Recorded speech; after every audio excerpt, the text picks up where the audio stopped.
Bukas, mayroon kaming open house. Time check, 8:22. So, yan o, open house. Pag sinabing open house, ang school ay open for visitors to see our school sa outputs, mga students output and school sa projects, programs, activities, ganyan.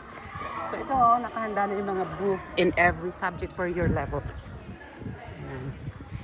Or per year level lang. Or per subject lang. So, ito yung sa amin, English program.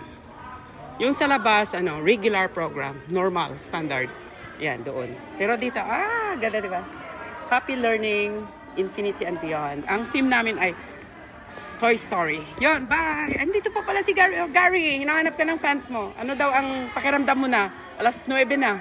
Actually, tinatawag ito sa business trip overtime.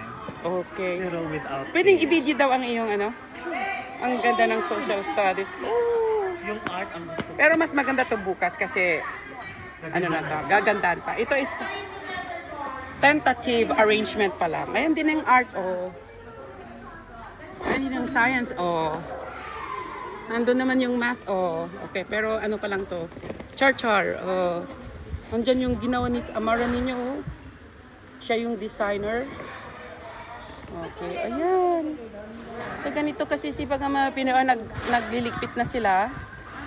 Kasi medyo na umpisa na. Pero bukas, ipa-finalize. Ang ganda, ASEP. Ang ibig sabihin ng ASEP is Ano Ba Nonthaburi School English Program. Ayan. That would be all. Ayan, naglilinis na si teacher. Ayan. So, bukas na namin ulit ipa-finalize. Bukas ngayon.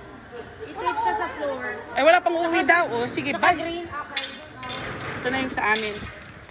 Mag-concentrate kami sa pair work approach. Ayan.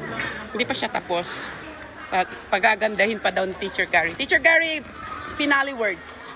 Yun ang sinasabi ko. Mag-effort tayo para magustuhan tayo sa ating job. Pero hindi yung sobra-sobra naman na ikakamatay mo na. Kasi pag namatay ka, papalitan ka agad. Enjoy lang. Thank you so much. Bye mga ka-OFW Guro Thailand. Ganun nga ang dapat natin gawin. Tama si Teacher Gary.